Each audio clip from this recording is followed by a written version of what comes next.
وبركاته.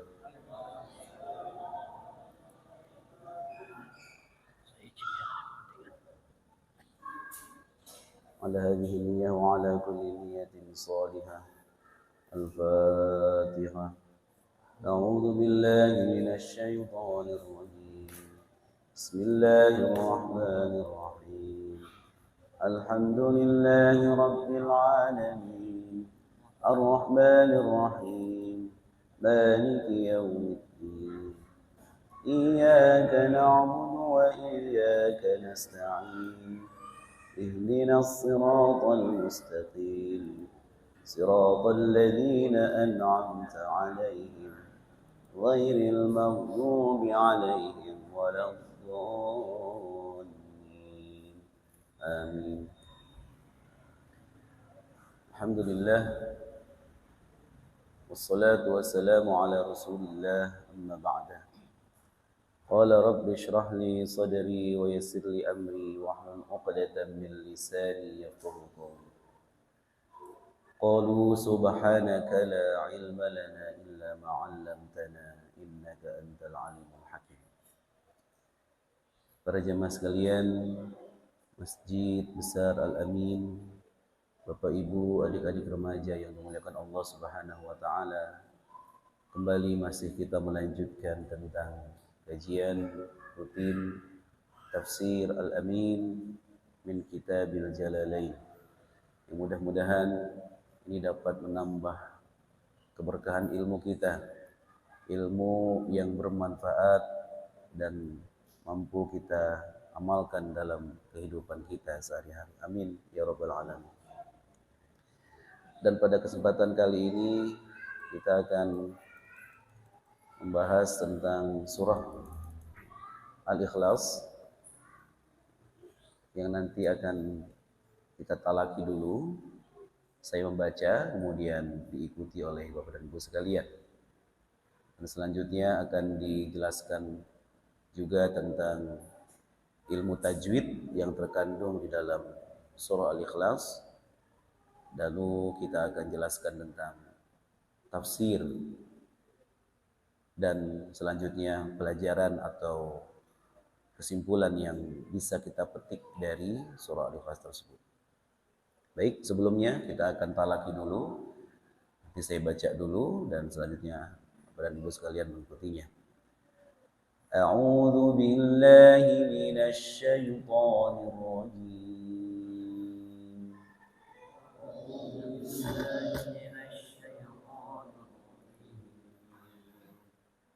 Bismillahirrahmanirrahim.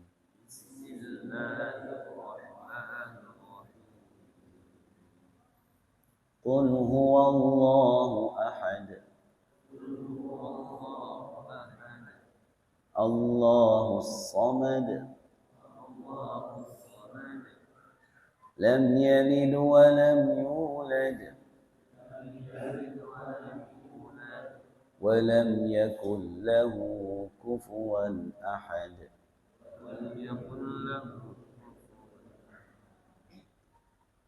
Nah ini kalau misalnya disambung dari ayat 1 ke ayat 2, maka tanwinnya itu akan diganti dengan nun berharokat kasroh. Contoh, Qul huwallahu ahadunillahus samad. Nah itu.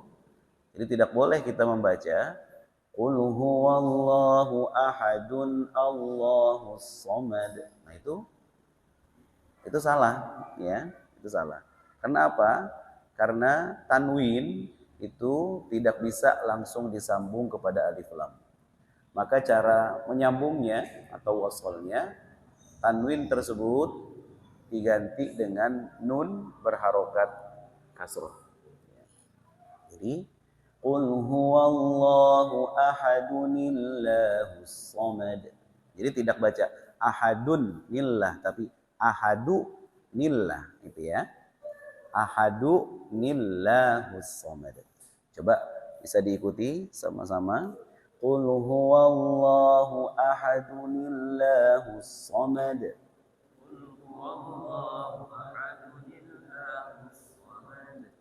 lam yalid wa lam yulad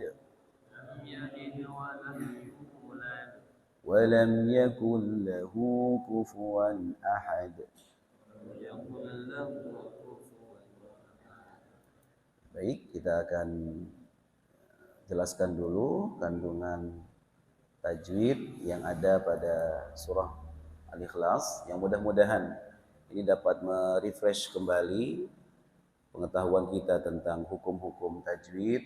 Bagi yang belum, insya Allah mudah-mudahan dapat menambah ya, ilmu yang bermanfaat. Nah, di sini ada kata lafdzul jalalah. Lafdzul jalalah ini adalah lafadz Allah ini namanya lafdzul jalalah. Lafdzul jalalah apabila sebelumnya itu ada harokat fathah, maka dia dibacanya tafkhim. Dia tafkhim atau tebal. Bunyinya o, ya. Tapi jangan lantas ketika menebalkan lafdzul jalalah itu wa-nya itu jadi wo. Ya, contoh misalnya qul huwallahu. Nah, qul huwallahu. Nah, jangan huwallahu. Jadi wo, ya. Tapi wa. Wa tetap dia terbuka. A. Huwaw, ya. Huwallahu ahad. Jangan huwaw. Nah, jangan huwa, ya, karena tidak ada harokat o, ya. Wo gitu, tidak. Tapi wa. Huwallahu ahad. Jadi apabila sebelum lafdzul jalalah ada harokat fathah atau dhammah, maka hukumnya lafdzul jalalah itu dibacanya tafkhim atau tebal. Bunyinya itu o, ya. Nah, sementara kalau seperti di sini ada lafdzul jalalah juga. Nah, tapi lafdzul jalalahnya sebelumnya ada harokat kasroh. Maka harokat kasroh ini dibacanya tarqiq, ya. Jadi tidak dibaca bismillah. Nah, tidak bismillah, tapi a, bismillah. Nah, ini namanya tarqiq, ya. Ini hukum membaca lafdzul jalalah. Apabila sebelum lafdzul jalalah atau lafadz Allah itu berharokat fathah atau dhammah, maka dibacanya tafkhim atau tebal. Sedangkan apabila sebelum lafdzul jalalah itu berharokat kasroh, maka dibacanya tipis atau tarqiq. Nah, di sini ada huruf mim sukun. Nah, lam, ya. Mim sukun ini bertemu dengan huruf hijaiyah ya. Nah, ya, termasuk di sini juga huruf mim sukun bertemu dengan lafdzul lafadz atau hijaiyah ya. Termasuk ini juga mim sukun bertemu dengan ya. Nah, ini maka ini namanya adalah izhar syafawi. Ini izhar syafawi untuk mim sukun, ya. Karena ada sebutan izhar itu nanti ada 3. Ada izhar syafawi, ada izhar mutlak atau izhar wajib. Nah, ada izhar hakiki. Nah, kalau izhar hakiki atau disebut dengan izhar saja, itu adalah nun sukun atau tanwin bertemu dengan huruf-huruf halki atau huruf-huruf tenggorokan, ya. Di mana huruf tenggorokan itu ada 6, atas, tengah, bawah, ya. Yang atas keluar huruf kha, gha, yang tengah keluar huruf ha, a, yang bawah keluar huruf a, ha. Nah, itu apabila nun sukun bertemu dengan huruf-huruf halki tadi namanya izhar halki atau izhar hakiki. Nah, sementara apabila mim sukun, nah ini mim sukun bertemu dengan huruf ya atau huruf-huruf hijaiyah selain mim dan ba, maka hukumnya adalah izhar syafawi. Harus jelas, tidak boleh mendengung. Contoh lam yalid. Nah, tidak boleh. Lam yalid wa lam yulad. Nah, mungkin sekilas terdengar tidak salah, tapi mimnya itu dia berdengung sampai panjang 2 harokat. Nah, maka Kalau begitu itu sudah kelebihan. Maka harus jelas. Jelas itu satu ketukan. Lam. Lam yalid wa lam yulad. Tidak. Lam yalid wa lam yulad. Nah itu tidak. Ya. Nah satu lagi. Di sini ada nun sukun bertemu dengan huruf lam. Nah, ini nun sukun bertemu dengan huruf lam. Ini adalah idgham bila gunnah. Idgham bila gunnah hurufnya ada dua, ya, yaitu lam dan ro. Jadi apabila ada nun sukun atau tanwin bertemu dengan huruf lam dan ro, langsung dimasukkan ke dalam huruf lam dan ro itu, tapi bidun gunnah, tanpa digunnahkan, tanpa didengungkan. Contoh, walam yakul lahu. Nah, tidak boleh kullahu. Nah, tidak boleh ditahan. Tapi hanya diidghamkan atau dilebur atau dimasukkan langsung. Yakul. Nah, itu saja. Yakul lahu langsung. Walam yakul lahu. Nah, itu. Jadi tidak yakul lahu, tidak boleh. Itu. Ya, ini 3 hukum tajwid yang mudah-mudahan ini dapat merefresh kembali pengetahuan kita tentang ilmu tajwid. Bagi yang belum tahu, mudah-mudahan ini bisa menjadi tambahan ilmu yang bermanfaat. Baik, selanjutnya kita akan tafsirkan ya, mudah-mudahan surah Al-Ikhlas ayat 1 sampai 4 ini. Ya, masih diawali dengan fi'il amr. Kemarin kita sudah bahas surah An-Nas. Diawali dengan fi'il amr. Lalu kemarin juga kita sudah bahas tentang surah Al-Falaq. Begitu juga. Diawali dengan fi'il amr, yaitu kata perintah. Selanjutnya pada surah Al-Ikhlas, ini juga sama. Diawali dengan fi'il amr yang menandakan bahwa itu adalah hukumnya wajib, al aslu fil amri lil wujub, dan ini lagi-lagi perintah kepada Rasulullah Shallallahu Alaihi Wasallam. Karena Al-Quran itu adalah kalamullah al-munazzal ala Muhammadin biwasilati Jibril al-muta'abbad bitilawati. Karena Al-Quran itu adalah kalam Allah, firman Allah yang diturunkan kepada Rasulullah. Jadi setiap kata perintah itu yang mukhatab, yang artinya seperti kepada engkau, nah berarti ini adalah kepada Rasulullah. Dan perintah kepada Rasulullah itu juga berarti perintah kepada umatnya. Selama tidak ada dalil yang mengkhususkannya. Karena ada ya, perintah-perintah kepada Rasulullah, tapi itu tidak boleh pada umatnya atau tidak ada pada umatnya, ya. Ya, seperti contohnya kalau Rasulullah punya sifat-sifat khusus, ya, Rasulullah itu punya sifat khusus. Salah satunya Rasulullah itu disebutkan dalam sebuah syair dalam kitab Maraqil Ubudiyah. Lam yahtalim qattu taha mutlaqan abada. Rasulullah tidak pernah ihtilam.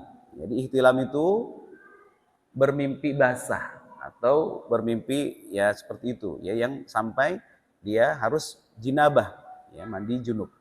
Rasulullah tidak pernah mimpi itu. Ini sifat khusus kepada Rasulullah. Rasulullah kalau berjalan awan pun ikut melindungi Rasulullah. Kalau kita kan tidak, ya, tidak ada pada umatnya. Jadi kalau kita berjalan, kita bukan diikutin awan, kita diikutin sama orang yang pengen nagih utang. Iya, karena kita kalau ditagih utang, tarsok, ntar besok, akhirnya diikutin dah tuh. Ini kemana nih? Nah, itu. Nah, termasuk juga Rasulullah itu adalah disebutkan dalam Al-Quran, Qul innama ana basyarum mislukum yuha ilayya annama ilahukum ilahu wahid. Katakanlah bahwa sesungguhnya aku adalah manusia, basyar, sama seperti kalian. Kita juga yang kalau dicubit sakit, ya, kalau bully, kalau dihina kita juga tersinggung. Sama, Rasulullah juga begitu. Tetapi Rasulullah innama yuha ilayya.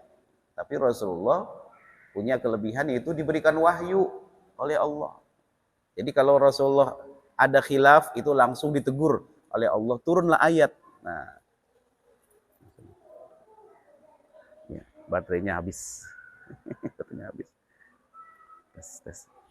Iya. Tes. Nah, ini. Nah, oke. Nah, jadi kalau diibaratkan Rasulullah itu dalam sebuah syair, Muhammadun basyarun la kal basyari, Muhammad itu adalah manusia biasa seperti kita, tapi la kal basyari, tidak seperti manusia seperti kita pada umumnya. Bal huwa yaqut bainal hajari. Kalau diibaratkan batu-batuan, Rasulullah itu batu yakut, intan permata yang mahal, yang satu butir saja, wah itu bisa bernilai puluhan bahkan sampai ratusan juta. Bahkan ada yang sampai miliaran kalau memang dia tahu tentang batu-batuan. Nah, kalau kita batunya batu koral, aduh, batu split buat ngecor. Kalau sukanya buat ngebandring, tahu ngebandring? Ngebandring ikut buat ngambil mangga tetangga, wah diambil itu. Nah itu, ya kalau enggak yang buat lempar jumroh. Gitu. Kalau diibaratkan mutiara, Rasulullah itu mutiara, kerangnya kerang mutiara, kerangnya mahal, diambil ada mutiaranya. Kalau kita kerangnya kerang kijing atau kerang kijing, kerang rebus, yang 1 kilo 15.000. Kalau Rasulullah satu butir, waduh itu ratusan juta. Nah ini jadi setiap kata perintah ya kepada di dalam Al-Quran, maka itu perintah kepada Rasulullah. Dan perintah itu juga ditujukan kepada kita sebagai umat Rasulullah SAW. Qul. Nah ini adalah fil amar. Katakanlah ya Muhammad. Huwa. Ini Allah Subhanahu wa taala. Tuhan ya. Nah ini. Allah ahadun. Allah yang Maha Esa. Nah ini. Jadi Allah yang Maha Esa, ketika ayat ini diturunkan kepada Rasulullah SAW, makanya asbabun nuzul itu adalah sebab-sebab turunnya ayat. Ya. Sebab-sebab turunnya ayat. Kalau pada hadis itu namanya asbabul wurud. Ya, pada hadis. Sebab-sebab Rasulullah bersabda. Nah itu namanya asbabul wurud. Kenapa sih Rasulullah bersabda seperti itu? Oh begini kejadiannya. Nah itu namanya asbabul wurud. Nah begitu juga ini tentang asbabun nuzul surah Al-Ikhlas. Su'ilan Nabi sallallahu alaihi wasallam an rabbihi. Satu saat Rasulullah ditanya tentang Tuhannya.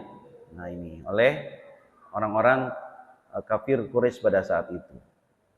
Fanazala, maka turunlah ayat Qul huwallahu ahad. Katakanlah ya Muhammad kepada yang bertanya itu, huwallahu ahad, bahwa Tuhanku adalah Allah ahad yang esa, ahadun yang esa, satu. Karena pada saat itu ya kafir Quraisy mereka menyembah berhala-berhala, termasuk berhala itu ada di dalam Ka'bah, disebutkan sampai 360 buah itu di dalam Ka'bah. Begitu juga Sofa dan Marwah itu ada berhala namanya Isaf, ada Nailah. Nah itu makanya ketika ada perintah untuk tawaf dan sa'i, kaum muslimin pada saat itu sahabat-sahabat takut dibilangnya ikut-ikutan mereka, yang mereka itu juga dulu ya tawaf dan sa'i juga, tapi ada patungnya. Nah, lalu ketika para sahabat itu takut menyerupai mereka yang menyembah patung dan berhala, turunlah firman Allah, Innas Safa wal marwata min sya'airillah. Faman hajjal baita aw ya'tamara fala junaha alaihi ay yatawafa bihima. Nah, maka barang siapa yang berhaji atau umroh dan tawaf sa'i di situ, itu tidak apa-apa, tidak berdosa dan tidak berarti mengikuti seperti mereka.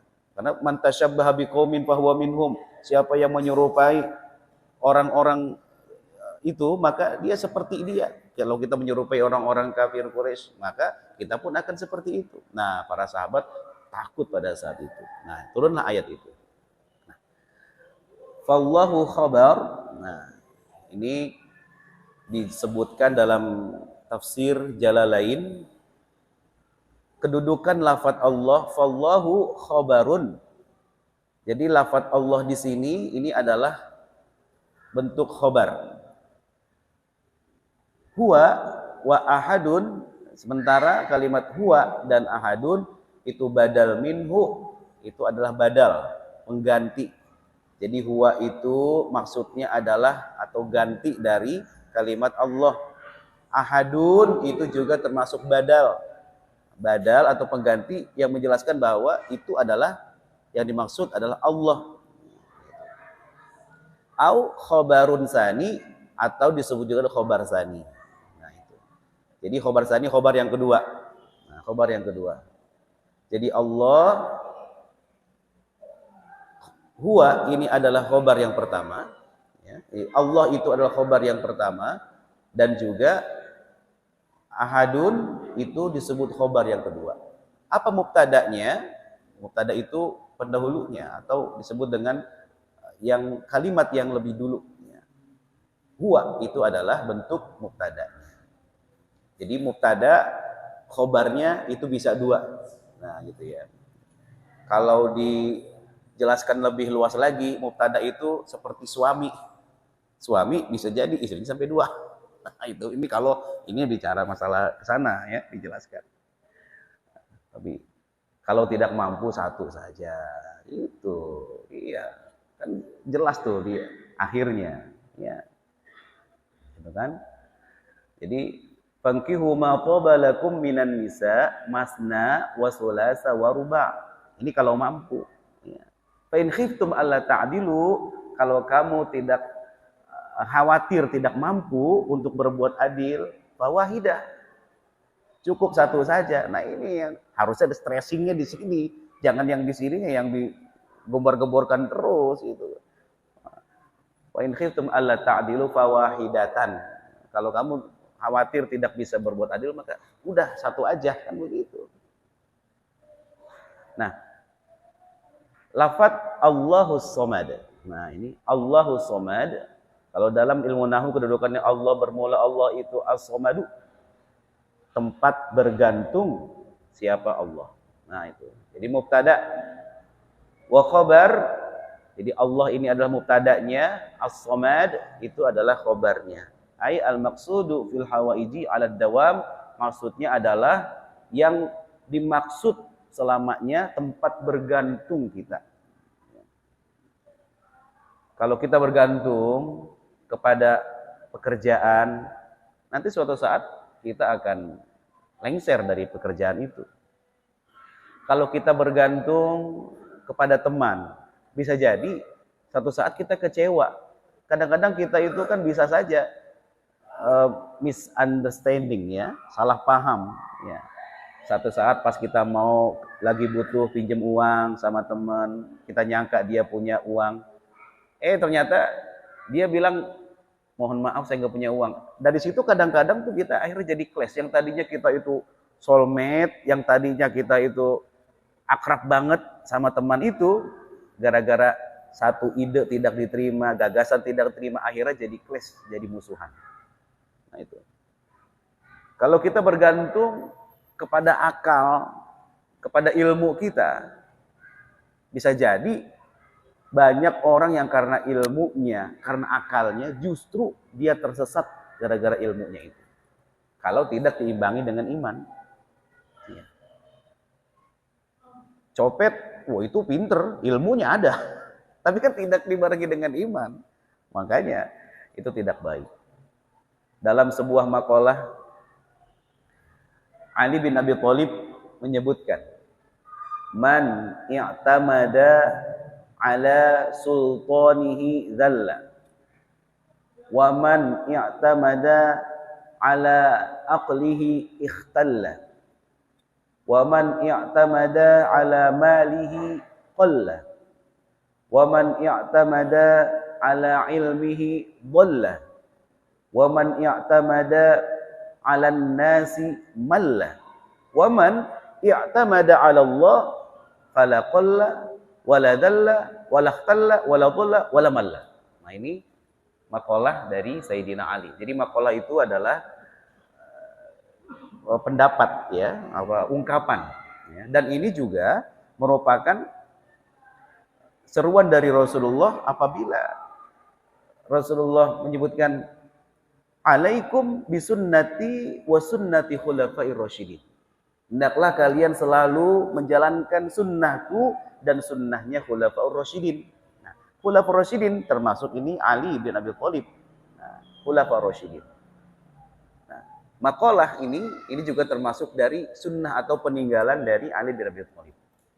Menyebutkan, barang siapa man i'tamada ala malihi qalla, barang siapa yang bergantung sepenuhnya hanya kepada hartanya, satu saat dia akan kekurangan. Berapa banyak orang-orang yang tadinya kaya raya, ternyata pensiun uangnya dikibulin sama orang. Iya, dapat pensiun sampai 3M, pesangonnya 3M. Ya Allah, cuman gara-gara mau investasi, ternyata salah, investasinya bodong. Waduh, akhirnya melayang itu 3M. Masya Allah. Itu. Kalau kita bergantung kepada harta, maka harta itu akan habis, harta itu akan hilang. Wa man ya'tamada 'ala sultanihi dhalla. Barang siapa yang bergantung sepenuhnya hanya kepada kedudukannya, jabatannya, golongannya, maka ketahuilah satu saat dia pun akan pensiun, akan lengser dari jabatannya. Enggak selamanya dia akan menjabat terus, karena satu saat dia pun pasti akan pensiun, lengser, digantikan dengan yang muda. Wa man i'tamada 'ala aqlihi ikhtalla. Dan barang siapa yang menggantungkan sepenuhnya hanya kepada akalnya, maka ketahuilah satu saat dia akan pikun. Itu perjalanan manusia seperti itu. Allah sebutkan, wallahu khalaqakum min dha'fin tsumma ja'ala min ba'di dha'fin quwwah tsumma ja'ala min ba'di quwwatin dha'fa wa syaibah yakhluqu ma yasha wa huwal alimul qadir. Allah menciptakan kita manusia itu min dha'fin, dalam keadaan lemah. Waduh, pas lahir kita nggak bisa ngapa-ngapain, mau digendong sama siapa aja kita nggak bisa nolak. Ya. Mulai kita akhirnya merangkak sampai akhir kita bisa berdiri sendiri, bisa berjalan, dan akhir sekarang kita kuat. Wa ja'alan ba'di dha'fin quwwah, dan setelah kita lemah, lama-kelamaan kita pun akan menjadi kuat, punya tenaga. Tapi Allah sebutkan lagi, wa ja'ala min ba'di quwwatin dha'fan. Lalu setelah itu, ini tentang perjalanan kita manusia, setelah nanti kita sudah perlahan-lahan itu mulai tua, maka jadilah kita itu dha'fan, lemah lagi. Bahkan bukan hanya lemah, syaibah, sampai rentak, sampai pikun. Tuh, pikun. Bah, udah makan belum? Sarapan? Oh belum. Lo tadi makan ketupat kandangan 3 itu apa? Oh iya, cemilan. Kadang-kadang kacamata ditaruh di atas kepala. Dicariin, mana kacamata ini? Kacamata. Lah itu yang di atas kepala apa, Mbah? Oh iya. Itu pikun, rentak, syaibah gitu. Nah, maka siapa yang bergantung kepada ilmunya, maka dhalla, satu saat dia akan tersesat dengan ilmunya itu. Ya, banyak yang tersesat gara-gara ilmunya. Wah, akhirnya dia ngaku sebagai Tuhan, gitu. Banyak, zaman udah canggih seperti ini, internet udah bisa diakses di mana, masih saja ada ajaran-ajaran sesat dan ada pengikutnya. Masya Allah. Ajaran-ajaran sesat, tapi tetap saja ada pengikutnya. Waman i'tamada ala nasi malla. Dan barang siapa yang bergantung sepenuhnya kepada manusia, ya, malla, maka dia akan kecewa. Berapa banyak yang tadinya sudah berjanji sehidup semati, setia, ternyata dia suka sama yang lain. Kecewa sudah. Saya cinta sama kamu sampai mati. Ternyata ya begitulah manusia. Bergantung kepada manusia, malah kita akan kecewa. Nah, di akhir Sayyidina Ali menyebutkan, waman i'tamada 'ala Allah, dan barang siapa yang bergantung sepenuhnya hanya kepada Allah Subhanahu wa taala, fala qalla wala dhalla wala ikhtalla wala dhalla wala malla. Dia tidak akan kekurangan, tidak akan miskin, dia tidak akan pikun, dia tidak akan lengser, tidak akan pensiun, dia tidak akan kecewa. Karena apa? Karena Allah adalah zat Tuhan yang tidak pernah mengecewakan hambanya. Masya Allah. Ini surah Al-Ikhlas ini, waduh, dahsyat sekali. Rasulullah pernah bersabda dalam salah satu hadisnya, Al-Ikhlas sulusul Quran. Surah Al-Ikhlas itu adalah sepertiganya Al-Quran. Jadi kalau kita baca 3 kali, itu ibaratnya, pahalanya, itu sama seperti kita menghatamkan Al-Quran 30 juz. Nah, sepertiganya. Termasuk Ali bin Abi Thalib ini, ketika Rasulullah mengumumkan kepada para sahabat, siapa yang bisa paling cepat menghatamkan Al-Quran, maka akan menikah dengan putriku, Fatimah binti Muhammad. Waduh, yang sudah sepuh-sepuh jadi ikut-ikutan juga tuh, pengen menghatamkan Al-Quran tuh. Waduh. Rasulullah ngelihat Ali santai-santai saja. Ali, kamu nggak mau ikut ini, fastabiqul khairat ini, sayembara ini, akan yang paling tercepat hatam akan dinikahkan dengan Fatimah binti Muhammad. Ya Rasulullah, sekarang saya pengen hatamkan. Loh gimana bisa? Udah dibaca tuh. Al-Ikhlas 3 kali. Qul huwallahu ahad, Allahus samad, lam yalid walam yulad walam yakul lahu kufuwan ahad. 3 kali dibaca. Akhirnya sudah ya Rasul, saya sudah hatam. Loh kok bisa begitu? Ya kan engkau pernah bersabda bahwa Al-Ikhlas sulusul Quran. Masya Allah. Akhirnya Rasulullah umumkan Ali bin Abi Thalib yang berhak untuk menjadi suami dari Fatimah binti Muhammad, Rasulullah Shallallahu Alaihi Wasallam. Makanya Al-Ikhlas ini juga pernah ada yang difavoritkan oleh salah seorang sahabat, imam. Dia jadi imam tapi bacanya Al-Ikhlas terus. Rakaat pertama Al-Ikhlas, rakaat kedua Al-Ikhlas gitu. Sementara kalau Mu'adz bin Jabal, itu pernah diadukan oleh sahabat kepada Rasulullah. Ya Rasulullah, aduh saya kayaknya kapok jamaah sama Mu'adz bin Jabal. Kenapa? Karena dia kalau baca rakaat pertama surah Yasin, rakaat kedua Al-Waqiah. Waduh, bisa gempor. Akhirnya dipanggillah itu oleh Rasulullah Mu'adz bin Jabal. Mu'adz, kamu mau nimbulin fitnah ya? Kenapa ya Rasul? Kamu kalau ngimamin gitu jangan lama-lama, lihat itu makmumnya. Makanya sawwu sufufakum ini sambil melihat, oh ini makmumnya nih lagi pada punya kesibukan atau tidak. Ini makmumnya ini tua-tua atau masih muda-muda. Nah itu sawwu sufufakum sambil melihat begitu.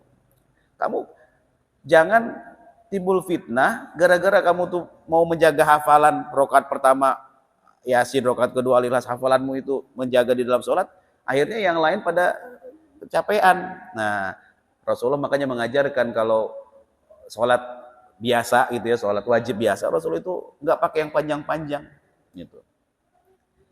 Nah, akhirnya Mu'adz bin Jabal menerima nasihat tersebut. Tapi sementara kalau Rasulullah sholat malam, nah ini bukan sholat wajib ya. Kalau sholat malamnya Rasulullah baru panjang. Pernah ada sahabat Al-Laisi namanya, itu coba-coba mau ngikut Rasulullah sholat malam. Ternyata rakaat pertama habis Al-Fatihah baca Al-Baqarah. Oh, dalam hatinya, waduh Al-Baqarah. Paling-paling 1 lembar. Lanjut 2 lembar. Lanjut lagi. Paling-paling sampai ayat 100. Udah 100 lebih. Waduh, paling-paling 200. Ternyata paling-paling nanti sampai la yukallifullahu nafsan illa wus'aha, udah ruku. Ternyata masih rakaat pertama sambung surah Ali Imran. Ya Allah, sambung lagi Ali Imran. Masih rakaat pertama.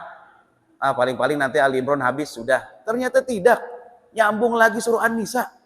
Rasulullah. Jadi 1 rakaat itu rakaat pertama saja itu kalau boleh dihitung itu hampir 5 juz itu. Karena surah Al-Baqarah sampai An-Nisa itu sudah hampir 5 juz. Masya Allah. Barulah kapok kayaknya pada saat itu tuh. Makanya Rasulullah dibilang kakinya bengkak-bengkak, kata Siti Aisyah itu, wa qadamahu ahmar, dan kedua telapak kaki Rasul itu merah-merah, bengkak, seperti bengkak. Ya karena berdirinya lama. Kalau kita ya bengkak juga, cuman bukan karena sholat tahajud berdiri lama. Kita mah karena kejepit pintu. Lagi malu, tok, malah kena jempolnya. Waduh, jadi cantengan dah jempolnya. Nah sementara ada juga yang melaporkan kepada Rasulullah, salah seorang sahabat jadi imam, ini kok kayak nggak hafal surah-surah yang lain, bacanya Al-Ikhlas terus. Al-Ikhlas lagi, rakaat pertama Al-Ikhlas, rakaat kedua Al-Ikhlas lagi. Lapor kepada Rasul. Ya Rasul, aduh, ini imam yang ini kok bacanya kulhu terus gitu. Nggak punya surah yang lain hafalannya. Dipanggillah sama Rasul.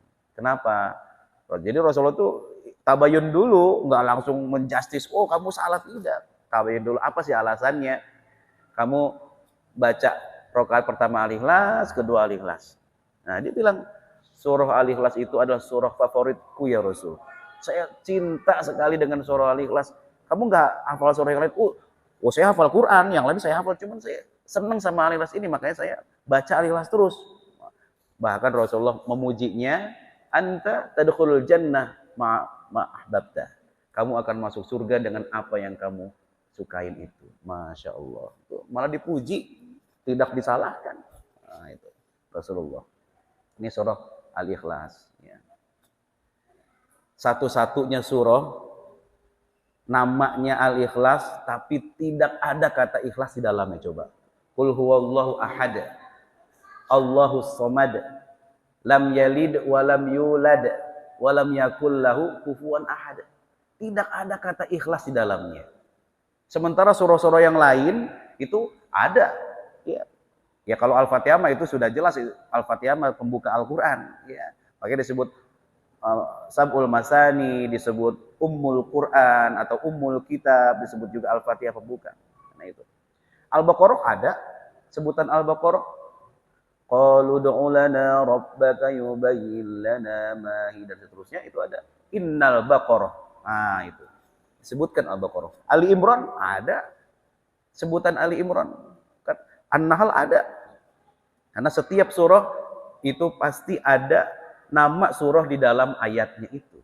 Nah, sementara satu-satunya yang nama surahnya Ikhlas. Tapi tidak ada kata redaksi ikhlas di dalam ayatnya. Nah, ini juga pelajaran juga. Ya, pelajaran juga buat kita gitu ya. Kita kalau berbuat kebaikan nggak perlu disebut-sebut. Nah, itu kan tidak disebut-sebut di sini nama ikhlasnya gitu. Jadi kalau kita berbuat kebaikan tidak perlu kita sebut-sebut. Jadilah filosofi seperti akar pohon. Nah, itu akar pohon itu adalah salah satu yang membuat pohon itu jadi hidup, jadi kuat, berbuah, rindang, itu karena akarnya. Tapi dia nggak kelihatan, padahal itu yang paling menopang.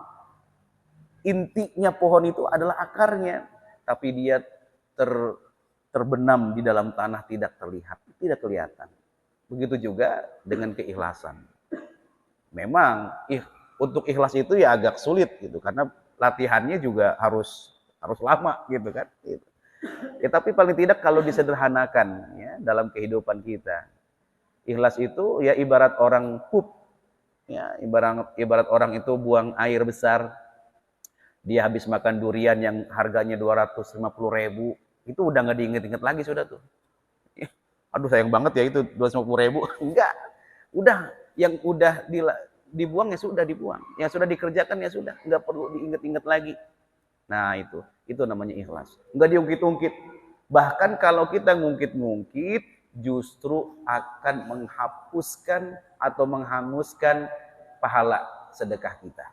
Allah sebutkan, ya ayyuhalladzina amanu la tubtilu shadaqatikum bil manni wal adza.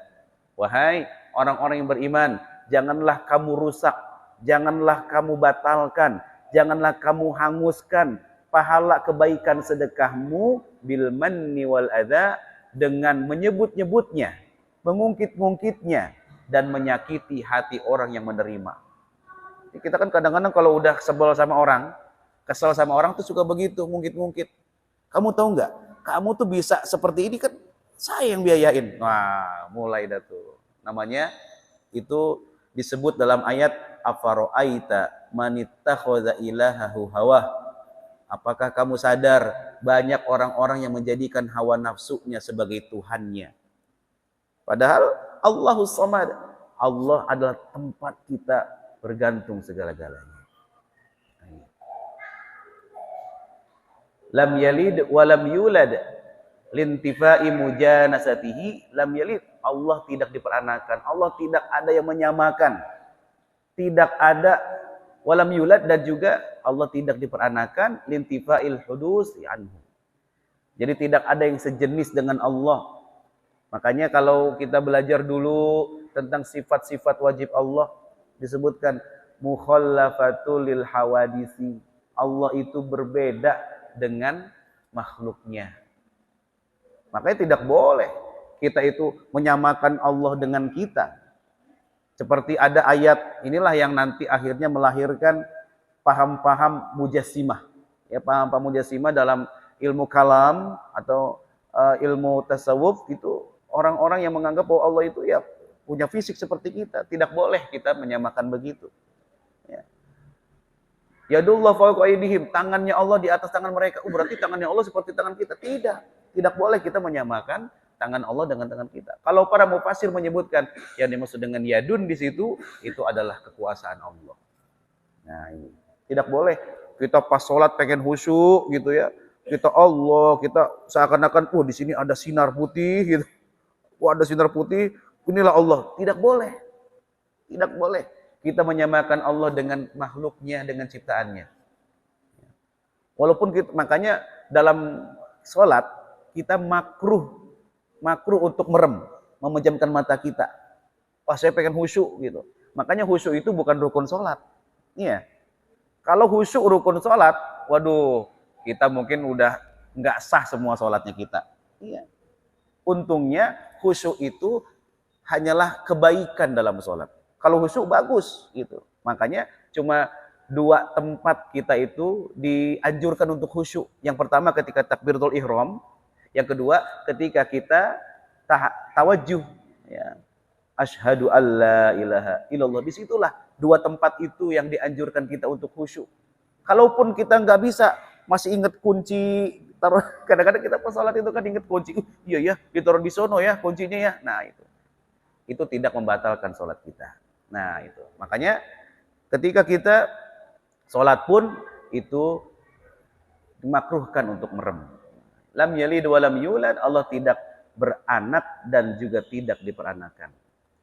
Walam yakul lahu kufuwan ahad, dan tidak ada bagi Allah kufuwan. Kufu itu sebanding, kafaah, yang sama tidak ada.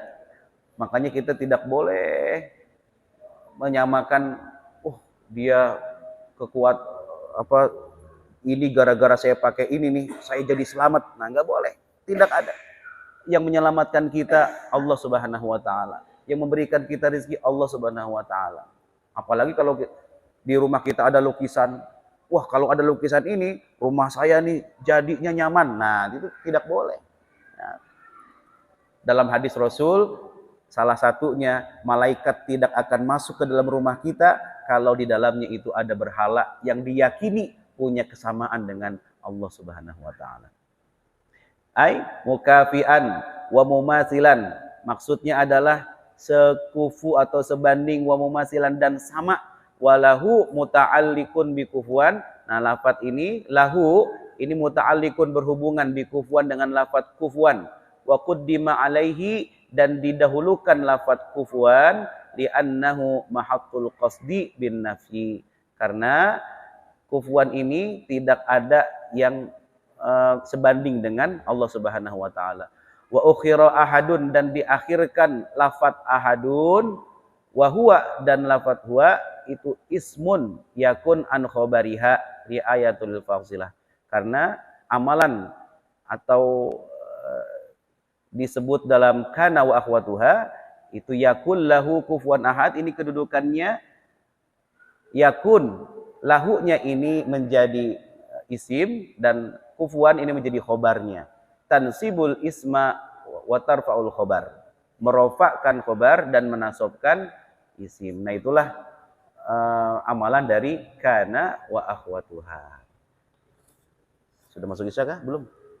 Ya. Jadi pelajaran yang kita ambil, kita petik dari surah Al-Ikhlas ini adalah yang pertama, bahwa Allah adalah zat tempat kita untuk mengadukan segalanya. Curhat kepada Allah, mengadu kepada Allah. Allah enggak pernah capek mendengar rintihan kita. Kalau kita curhat sama orang, ada kalanya orang itu kesel sama kita. Cerita melulu, tapi kalau kita bercerita sama Allah, Allah enggak pernah kesel, enggak pernah bosan mendengar rintihan kita. Bahkan disebutkan dalam hadis juga, bisa jadi justru doa-doa kita yang kita panjatkan selama puluhan tahun kok belum dikabulkan juga. Allah suka dengan rintihan kita. Tapi kok ada orang enggak sholat, dia itu selalu saja punya uang, tidak pernah mau bersedekah berzakat. Kok kalau dia berdoa, dia langsung dikabulkan. Bisa jadi Allah tidak suka dengan suaranya, Allah tidak suka dengan rintihannya. Seperti kita punya anak, kalau anak kita senang sama anak, dia rajin, orang itu bisa dibercandain, Pak mau beli sepeda? Iya, tapi nanti kalau udah ranking 1, ditunda-tunda terus tuh. Sampai akhirnya, Pak beliin sepeda, sampai kelas 6 misalnya, ya udah akhirnya dibelikan sepeda, dan sepeda yang terbaik, sepeda yang terbagus. Tapi kalau ada anak yang kalau dia minta langsung ngacak-ngacak, Pak beliin sepeda. Kalau nggak dibeliin sekarang mau dia acak-acak. Ya udah dibeliin. Tapi dibeliinnya yang bukan yang terbaik, dibeliin yang second. Itu. Yang kedua, pelajarannya adalah bahwa Allah adalah zat yang tidak beranak dan juga tidak diperanakan. Allah itu esa, Allah itu ahad. Dan tidak ada yang menyerupai, yang sama sebanding dengan Allah Subhanahu wa taala. Maka tidak boleh kita menyamakan barang atau benda itu punya kekuatan sama seperti halnya Allah. Saya kalau pakai ini saya akan selamat. Saya enggak bakal mempan ditembak dan seterusnya. Nah, ini. Dan yang ketiga, yang terakhir, bahwasanya belajar dari surah Al-Ikhlas. Namanya Al-Ikhlas, tetapi di dalam ayatnya redaksi ikhlas itu tidak disebutkan. Ini filosofi pelajaran buat kita juga. Ketika kita berbuat kebaikan, ikhlas kita, maka tidak perlu kita disebut-sebut kebaikan kita itu. Insya Allah segala kebaikan kita akan tercatat semuanya, dan itu semuanya akan dikembalikan kepada kita nanti di hari kiamat kelak. Amin ya rabbal alamin. Baik, ini yang bisa disampaikan. Dan apabila ada yang mau dipertanyakan, dipersilakan. Karena sudah isya, kita cukupkan dan baca hamdalah. Alhamdulillahirabbil alamin. Wassalamualaikum warahmatullahi wabarakatuh.